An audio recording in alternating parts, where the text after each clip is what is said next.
மகாபிரிவாச்சரணம். பழமொழிகள் அப்படின்னு பார்க்குறப்ப நிறைய பழமொழிகள் நமக்கு தெரியும். அதை நம்ம அடிக்கடி உபயோகப்படுத்திட்டு இருக்கோம்.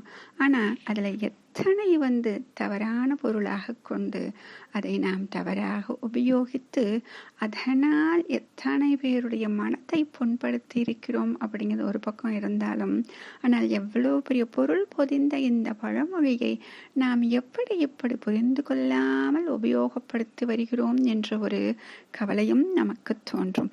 அப்படி இனிமேலாவது இந்த தவறாக உபயோகப்படுத்துவதை மாற்றிக்கொண்டு இதனுடைய பொருள் இதுதான் அப்படின்னு சொல்லிட்டு நாம் சொல்லும் பொழுது அந்த பழமொழிகளால் அந்த யாரை சொல்கிறோமோ அவர்களுக்கே எவ்வளவு பெருமை உடையதாக சொல்லப்பட்டிருக்கிறதுன்னு நமக்கு தோணும். ஏன் அப்படின்னா, நம்ம முன்னோர்கள் யாரையுமே எவரையுமே இழிவாக சொல்லி இருக்க மாட்டார்கள்.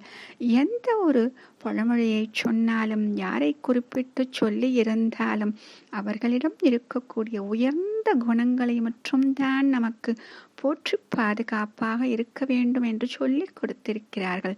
அது செவி வழியாக வந்ததாக இருந்ததால் அது சிறிது சிறிதாக மாறி மாறி அது எப்படி இருந்ததோ அதையே மறந்து நாம் புதிதாக சில விஷயங்களை சொல்லி சொல்லி இப்படித்தான் என்று ஆணித்தரமாக சொல்லிக் கொண்டிருக்கிறோம். அப்படி சொல்லக்கூடிய பழமொழிகள் பெண்களை பற்றி சொல்லக்கூடிய ஒரு பழமொழி எல்லோருக்குமே தெரிந்தது. ஆவதும் பெண்ணாலே அழிவதும் பெண்ணாலே அப்படின்னு சொல்லிட்டு அதுக்கு யாரையெல்லாம் நம்ம சொல்லுவோம் அப்படின்னா, உதாரணமா திரௌபதியை சொல்லிடுவோம். அவள் தான் ஆக்கினாள், அவள் தான் அழித்தாள் அப்படின்னு சொல்லிட்டு. இப்போ இதுக்கு நம்ம எப்படி பொருள் வச்சிருக்கோம் அப்படின்னா, நன்மை நடக்கிறதும் தீமை நடக்கிறதும் பெண்களோட கையில தான் இருக்கு அப்படின்னு நம்ம பொருள் வச்சிருக்கோம்.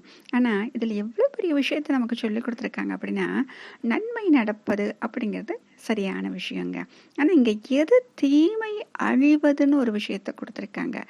ஆவதும் பின்னாலே, இந்த அழிவது அப்படிங்கிறது தீமை அழிவதும் பெண்ணால் தான் நிகழ்கிறது அப்படின்னு சொல்லிட்டு நமக்கு சொல்லி கொடுத்துருக்காங்க. அப்படி பார்க்கும் பொழுது எத்தனை விஷயங்களில் பெண்களுக்கு இது சரியாக பொருந்துகிறது அப்படி நம்ம பார்த்தோம் அப்படின்னா அவ்வளவு சரியாக இருக்கும். ஏன்னா இன்னைக்கு இருக்கக்கூடிய காலகட்டத்தில் இந்த தீமைகளை அழிக்கக்கூடியவளும் அவளாகத்தான் இருக்கிறார், நன்மையை செய்யக்கூடியவளும் அவளாகத்தான் இருக்கிறார்.